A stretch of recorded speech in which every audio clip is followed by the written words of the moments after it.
The stars vanished one by one, devoured by the silhouettes of colossal alien warships. Above Earth's atmosphere, the sky turned from its usual velvet black to a deep, unnatural crimson as the first wave of the Nazh'var Imperium arrived. The mothership, a floating city of iron and malice, broadcast a single message across all frequencies in 1,000 languages: surrender. Your time as a species ends now. Cities across the globe went silent. Power grids blinked out. Satellites fell from orbit like dying embers. The Nazh'var did not come to negotiate. They came to erase.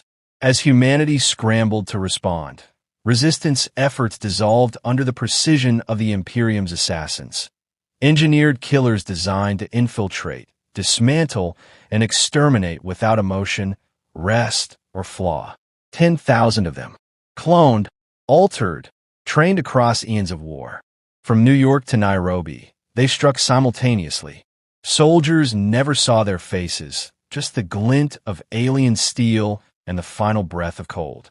The United Earth Council, already fractured by politics and fear, met for the last time in the depths of an underground citadel beneath Iceland.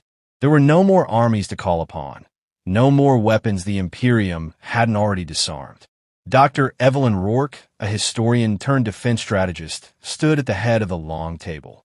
Her face was gaunt, eyes sleepless, but she spoke with quiet certainty. "They think they understand us," she said, her voice cutting through static and despair. "They've studied our wars, our diplomacy, our cowardice. But they miss something ancient, something we never recorded." She tapped a control panel. 2 dossiers illuminated the room. No photos, just names, skill records, and redacted history stretching back generations. Codename, Akira, modern shinobi, operates outside traditional command structures. The last of a centuries-old discipline. Untraceable. She tapped again. Codename, Baba Yaga.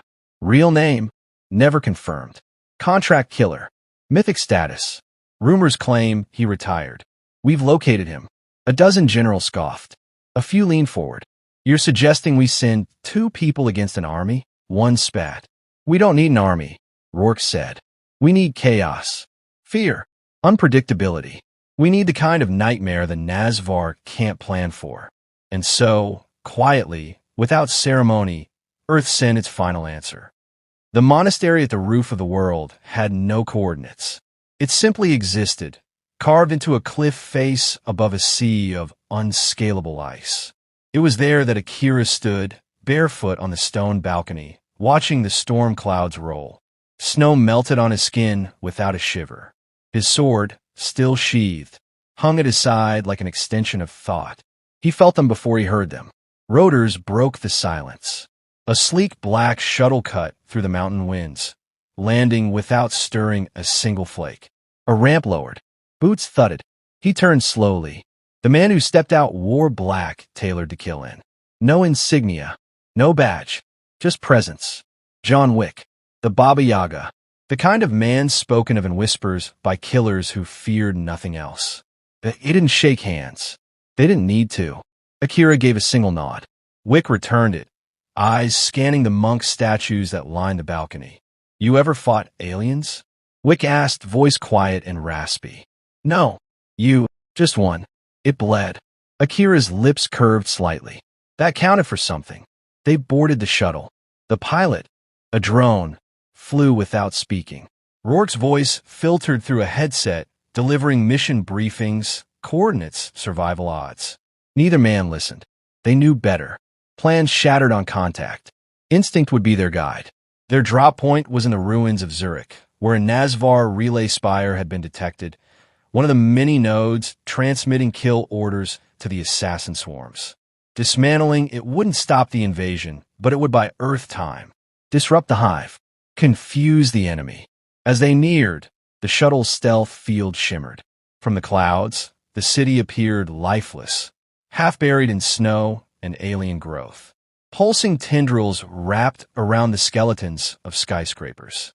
Blue light pulsed like a heartbeat through the ruins. Drones buzzed overhead in silent patterns. The shuttle dropped to street level. Wick loaded his pistols, matte black, suppressed, engraved with quiet fury. Akira unsheathed his blades in one motion, the air hissing as if retreating from their edge. They moved through the snow like predators. Silent, precise. A Nazh'var patrol emerged. 6 assassins, each twice human size, skin like chrome and eyes without pupils. Akira flickered forward, a blur in the wind. One fell before it could scream, spine severed. Another turned, only to take a bullet through its processor core.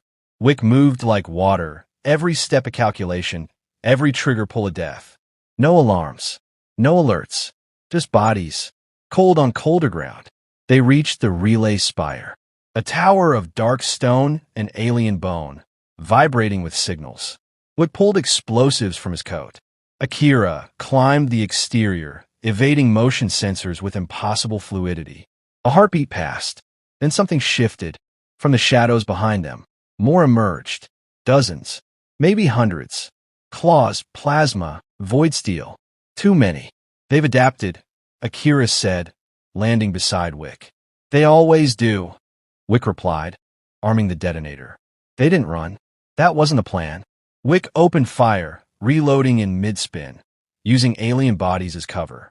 Akira danced between foes, never staying where the eye expected, blades leaving ribbons of blood and oil. Together, they carved a path not through the horde, but into its heart. The relay exploded behind them, fire swallowing signal and form alike. The Nazh'var staggered, momentarily disconnected. Confused. In the chaos, the two slipped away into the frost. Mission complete. Night fell. They camped in a ruined cathedral, moonlight piercing through collapsed stone. Akira meditated, motionless, listening to the snow. Wick cleaned his gun with the reverence of ritual. The silence between them was not empty. It was full of recognition. After a while, Wick looked up. You ever think about the end? Akira opened one eye. Every day, but not with fear. Same, Wick said, but I keep thinking they sent 10,000. Akira stood, eyes glinting like blades. Earth sent 2. Neither smiled. They didn't need to. The night held its breath as 2 men, forged in darkness, prepared for what came next. The war wasn't over. But now, the galaxy would learn why Earth was not a planet to be conquered. It was a crucible, and these 2 were its fire. The sky above the Alps shimmered with unnatural light, pulsing faintly like the breath of some colossal, unseen beast. Far below, nestled in a gorge carved by time and glaciers, the Nazh'var had constructed a fortress, an obsidian tower rising from the earth, humming with command signals. This was not just a base. It was a neural relay, one of many spread across the planet, guiding and synchronizing the 10,000 assassins like fingers of a single monstrous hand. John Wick adjusted the straps on his shoulder holster, the soft click of metal on leather breaking the silence inside the drop pod. His gaze was fixed on the ground, growing larger in the viewport. Beside him, Akira crouched in stillness, balanced, centered, as if the chaos awaiting them was already a memory. They hadn't spoken since liftoff. Words were redundant. Everything they needed to say had been said in Zurich, in the fire, the blades, the blood. The drop pod jolted as it detached from the main shuttle, slicing through cloud and silence. No engine noise, pure descent, a ghost falling from the heavens. They landed in the forest east of the gorge, far from surveillance nets and patrol routes. Snow cushioned the impact. Wick stepped out first, pistol drawn, scanning the dark for movement. Akira emerged behind him, already vanishing into the trees like a breath dissipating in winter. Their mission was simple: infiltrate the neural fortress and disable the control nexus. What made it near impossible was everything in between: layers of patrolling assassins, auto drones, gravity distortions, and AI sentinels. But that was why they were chosen. Where an army would trip alarms and perish in the first hour, they would pass through unnoticed, lethal, precise, unseen. They moved in synchronized silence, communicating with glances and gestures. Akira took point, navigating through the ancient pines like he was born from shadow. Wick covered the rear, every movement measured, a human weapon trained to eliminate without waste. Their progress was slow, methodical. Each step calculated. Each breath purposeful. The first contact came under moonlight. A Nazh'var scout unit emerged from the trees. Tall, spider-limbed figures with segmented armor and scanning tendrils sweeping the snow. There were 5 of them. They never saw Akira. One crumpled silently, throat pierced before it could twitch. Wick's silencer coughed once, twice, 3 times. Precision shots to the base of the skull, bypassing armor. None of the assassins made a sound. None had time. Wick examined one of the bodies, noting the black circuitry beneath its exoskeleton. Faster response time than Zurich, he muttered. They're adapting, Akira replied softly, already wiping his blade clean. They pressed on. 2 hours later, they reached the gorge. The neural fortress loomed above, lit by alien torches that didn't flicker, pulses of bioluminescent energy embedded in bone. From their vantage point, they could see dozens of assassins patrolling the narrow stone bridges that led to the fortress gate. A frontal assault would be suicide. That had never been the plan. They circled west, where the cliffs jutted over a frozen waterfall. Akira found an anchor point. Wick didn't ask how. Akira simply moved, dropping over the edge without a word. Wick followed, grappling down the icy cliff, the waterfall roaring beside him in a frozen scream. Halfway down, movement. A drone swooped from a carved alcove in the rock, its wings bladed, its body armed with a rapid-fire plasma core. Akira spun in midair, flinging a shuriken that embedded in the drone's eye. It faltered, sputtered, and exploded. Wick twisted against the rock face as fire scattered into the ice. They landed hard, rolling behind a ridge. Now they were inside the perimeter. They slipped into the lower levels of the fortress through a service tunnel. Damp, claustrophobic, laced with organic wiring that pulsed with a rhythm too much like a heartbeat. The walls were covered in chitin and steel, grown as much as built. It felt less like a fortress and more like a living thing. Inside, the temperature dropped. Their breath crystallized midair. Wick's grip on his pistol tightened. Akira crouched beside a junction node, scanning its pattern. This leads to the central core, he said, tapping the map etched in his mind. They moved fast now, weaving through patrols, ducking under motion sensors, disabling what they couldn't avoid. Wick neutralized a checkpoint guard with a quiet double tap. Akira severed a tripwire system using a single precise cut. Every action mattered. Every mistake would be fatal. Then the ambush came. They entered a wide chamber filled with hanging cables and blinking control panels. As they crossed, the walls shifted. 10 assassins dropped from above, encircling them. These are not scouts. They were elite. Faster. Smarter. Each one bore the red insignia of a commander unit. Wick fired immediately, dropping 2 before they landed. Akira charged forward, blades slicing the air with such speed they hummed. Sparks flew. Blood, black and steaming, splattered the floor. A whip arm lashed at Wick, slamming him into a console. He rolled, bleeding, and shot the attacker through the eye. Another leapt from the shadows. Akira intercepted midair, kicking off a pillar and severing its spine. The fight was brutal, close, efficient. They took hits. Wick's coat was torn, his lips split. Akira's shoulder bled through the fabric. But they won. Not because of superior strength, but because they refused to fall. Every time an assassin struck, they adapted. Every time death reached out, they moved faster. Breathing hard, Wick leaned against the console. They're learning too fast. They won't get another chance, Akira said, pressing his hand against a hidden panel. It slid open, revealing a narrow shaft leading down. The core chamber waited below. They dropped into a pit of silence. The walls were smooth, featureless, humming with energy. At the center stood the neural nexus, a globe of light suspended in black tendrils, pulsing like a brain inside a mechanical skull. Wick approached carefully, scanning for traps. Akira moved to the perimeter, disabling the few visible defenses. The core watched them. It felt sentient, aware. Wick placed the explosive charge. 1 minute countdown. Extraction point? He asked. Akira nodded toward a side tunnel. Leads to the gorge. Old maintenance shaft. They moved quickly. The core began to screech, an alarm in frequencies too high for human ears. The entire structure trembled. They ran. Behind them, the fortress reacted. Walls sealed. Lights blinked out. Power surged toward the core, desperate to protect it. But it was too late. The explosion rocked the ground. From outside, the tower's upper spire shuddered, lights bursting one by one until it collapsed inward in a silent implosion. The assassins within faltered. Across the gorge, they staggered, suddenly disconnected from purpose. Wick and Akira emerged onto the cliff edge, watching as smoke bled into the stars. For a moment, neither spoke. Then Wick pulled a small communicator from his coat and sent one signal back to the council. No words, just confirmation. Akira cleaned his blades again, his movements slower this time. Not from fatigue, but from contemplation. They'll come harder next time, he said. They always do, Wick replied, lighting a small flare to guide the stealth shuttle in. As they waited, the wind picked up. Snow fell around them in soft spirals. The mission was complete. The fight was far from over.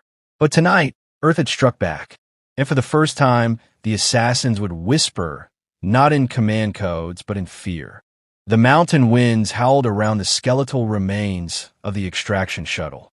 What was left of it lay crumpled against a ridge, blackened by plasma fire, its hull split like a cracked egg.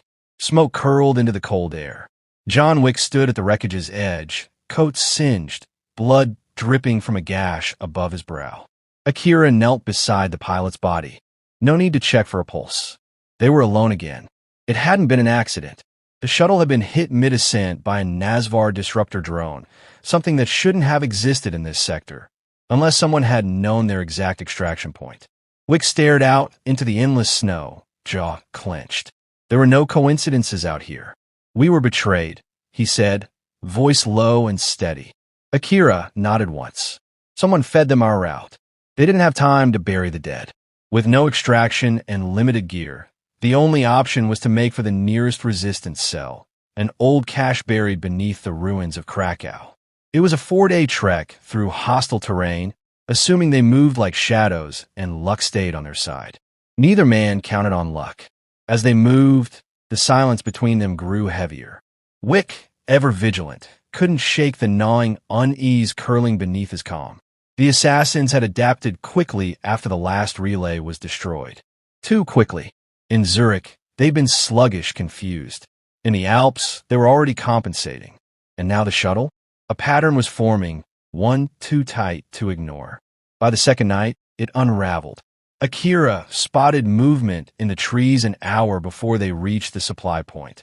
Wick confirmed it. Low energy signatures, masked to human sensors but not to instinct. Assassins. Tracking them. They diverted course, slipping through the ruins of an abandoned village where ancient stone met alien growth. The buildings here sagged under the weight of years and war, but beneath a broken chapel, a tunnel led down into the forgotten dark.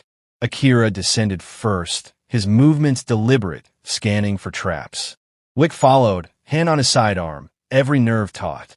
The chamber below still held power, barely. Dim lights flickered to life as they stepped in.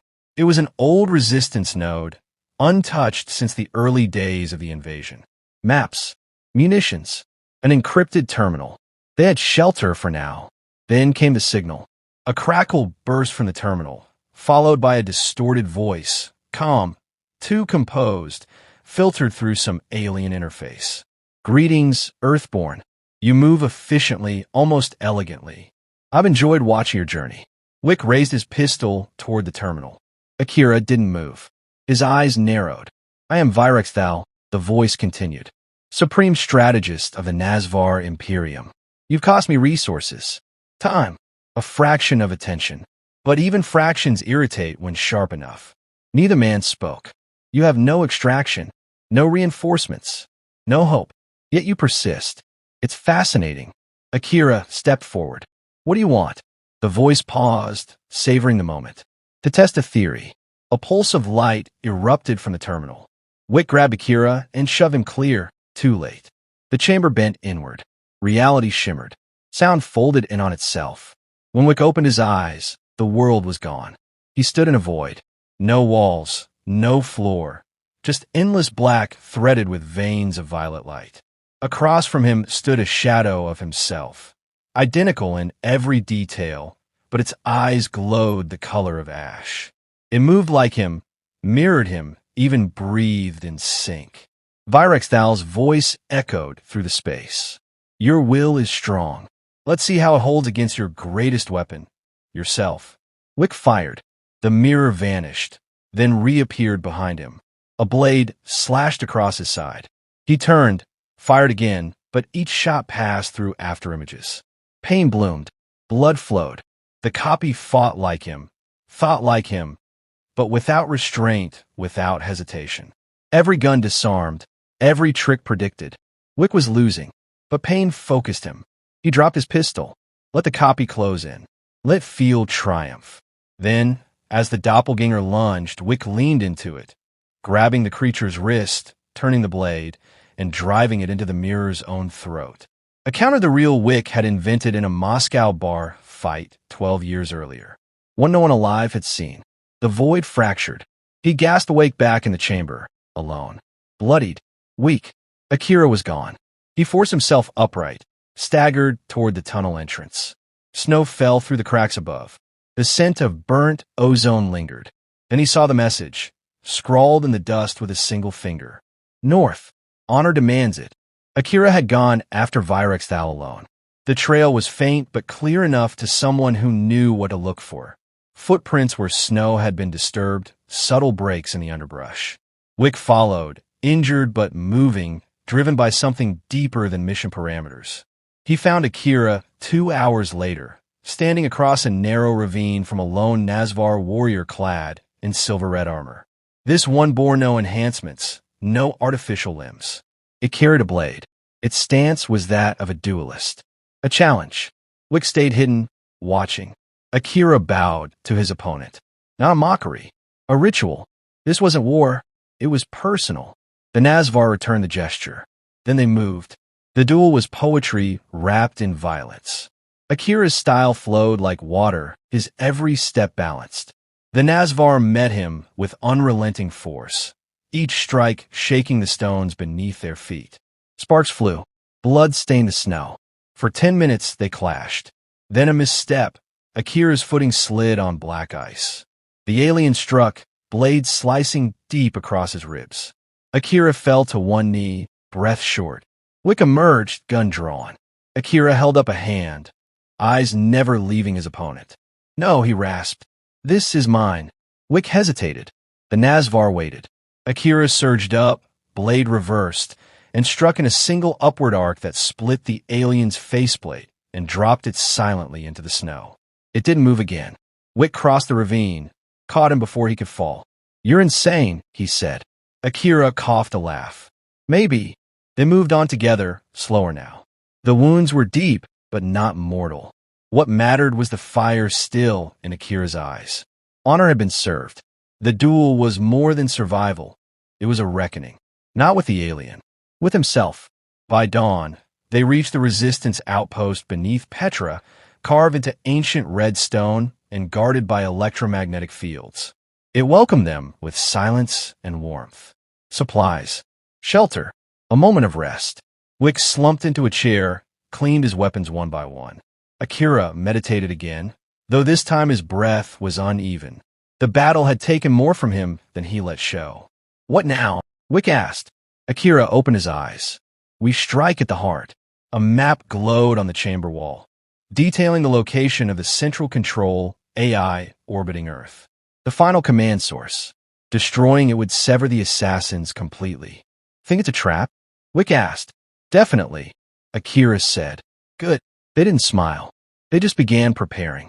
Outside, the wind howled through desert canyons, carrying whispers of 2 men who refused to fall. And far above, in the cold silence of orbit, Virexthal turned his attention fully upon Earth's last defiance. The stars above Earth shimmered, not from distance, but from the glare of orbital fire. Suspended high in low Earth orbit loomed the Nazh'var Command Citadel, a fortress of shifting geometry and writhing artificial intelligence. Alive, sentient, and absolutely focused on the extermination of a single species. From this machine mind radiated control signals that guided the assassin army still ravaging Earth's surface. And within its core pulsed the cold consciousness of Virex Thal, a strategist who believed victory was not a possibility, but a function of inevitability. John Wick stood inside the launch tube of an old aerospace vault buried beneath Petra's sandstone cliffs. He wore a new coat, unburned and black, its folds filled with weapons polished to a gleaming precision. Bruises decorated his ribs like medals. Every step carried the weight of a man who had been broken and built back in blood. Beside him, Akira adjusted the seal on his flight harness, calm as ever. His wounds were wrapped, his movements slower now, but no less purposeful. His left hand still trembled slightly when he closed a fist, a reminder of the duel that almost ended him. Yet his gaze was fixed ahead, beyond the steel, beyond the stars. This would be the final ascent. Rourke's voice cracked over the intercom, tight with static. Window in 90 seconds. You'll only get one shot at docking. AI interference will cut NAV systems once you breach their perimeter. After that, you're flying blind. We prefer it that way, Wick said, placing a final round into the chamber with a soft metallic click. The launch module engaged, rumbling beneath their feet as ignition pressure built. Akira took one final breath, his mind empty of fear. The ninja's creed was not survival, it was purpose. And today, his purpose was death delivered with honor. They launched in silence, compressed into a coffin of steel and smoke, two humans hurtling into the belly of the most advanced war machine ever constructed. Stars blurred. Gravity died. Then came the violent jolt of magnetic grapples latching onto the Citadel's outer hull. The doors exploded outward. Air hissed from their transport. Wick and Akira spilled into the corridor, rolling to their feet in a single, fluid movement. Inside, the Citadel pulsed like a living thing. Walls of metal shifted in time with an unseen rhythm, like lungs exhaling data. Alien glyphs danced across floors and ceilings. The architecture bent reality. Hallways curved into themselves. Lights flickered not by electricity, but thought. They advanced quickly, cutting through the outer defenses before the station fully registered their presence. Sentinels poured from side passages, slender constructs with blades for limbs and shields of plasma. Akira slipped beneath their strikes, blades singing through the vacuum.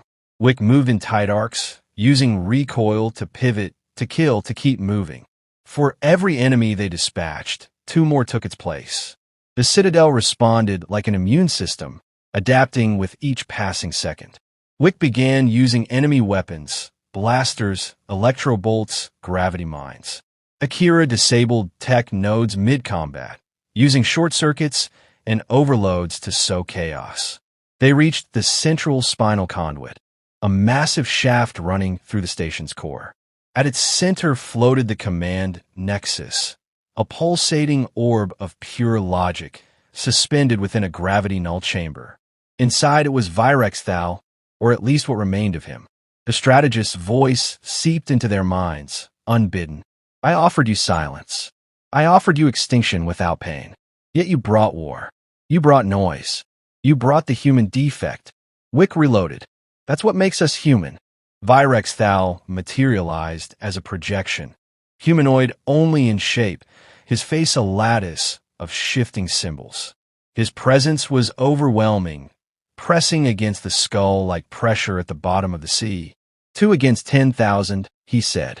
A romantic fantasy. A doomed gesture. You were never meant to win. Akira stepped forward, blades crossed before him. We're not here to win, he said. We're here to finish. The chamber descended into chaos. The fight with Virex Thal was unlike anything they had faced. The strategist fractured reality around them, looping space, reversing time frames, making them fight the same enemies repeatedly in different sequences. Wick fired through illusions, trusting his instincts over his senses. Akira moved faster than he thought possible, adjusting mid-strike, anticipating changes in the battlefield not with calculation, but with intuition. They separated mid-battle, forced apart by a collapsing gravity pocket. Wick fought across a rotating corridor where up and down meant nothing. He planted explosives as he moved, using concussive bursts to clear swarms. At the same time, Akira climbed an anti-gravity spire surrounded by copies of Virexthal, each one taunting, testing, mimicking his style. It was a duel of philosophies. Virexthal fought with precision, logic, and efficiency. Akira fought with spirit, with imperfection, with unpredictability. Wick reached the central core first. His coat was scorched, face bloodied. He tossed his final explosive charge onto the data spine of the station. Before he could detonate it, Virexthal appeared before him. Not a projection, but an avatar, forged from circuitry and arrogance. "You can't kill the mind," Virexthal hissed. "No," Wick said, breathing hard, "but I can shut the body down." The avatar struck, impaling Wick through the side with a burning spike of light. Wick grunted, eyes narrowing, not with pain but with focus. He grabbed the spike, pinned himself in place, and shot Virexthal in the eye at point-blank range. The avatar disintegrated. Akira arrived seconds later, stumbling slightly. Wounds opened along his chest and arm. He didn't speak. He simply looked at the control orb and sliced upward in a perfect arc, cleaving through its core. Everything stopped. Across the world, assassins froze mid-motion. Their directives died. Their minds emptied. Some fell. Others stood still, blinking in confusion, disconnected from purpose. The war, in its purest mechanical form, ended in a single moment. Inside the citadel, warning sirens howled as systems cascaded into failure. Flames burst from ruptured conduits. Panels exploded in arcs of blue lightning. Akira moved to Wick's side, pulling the spike free and catching him as he staggered. "You're heavy," he muttered. "I get that a lot," Wick said, coughing. They limped together toward the emergency escape hatch as the Citadel shuddered and began to fall from orbit. A stolen drop pod waited, just enough fuel for re-entry. They launched in silence. The stars fell behind them. Through a flickering viewport, Earth came into view, blue-green, still scarred but alive. They watched it grow larger as the fire of re-entry engulfed the pod. Neither spoke. Neither needed to. They had done what no one else could. When the pod slammed into the desert east of Cairo, rescue teams were already en route. Wick and Akira climbed from the wreckage, burned, bleeding, and whole. Soldiers moved toward them. Applause erupted. Wick ignored it. Akira gave the faintest bow before vanishing into the crowd, his presence slipping away like a ghost into the dawn. Rourke arrived minutes later, eyes wide. "You did it," she said, stunned. Wick nodded once, lit a cigarette with shaking hands. "They sent 10,000, he said. Rourke frowned. "And Earth sent 2. Wick smiled. For the first time, it almost reached his eyes. Then he walked away. Far above, in the cooling silence of space, the Nazh'var citadel drifted like a dying star, its signal forever silenced. Across the galaxy, whispers began, not of conquest, not of empire, but of Earth, of 2 names spoken in awe and fear. Akira, Baba Yaga, and the lesson was simple. Do not provoke the fire that sleeps.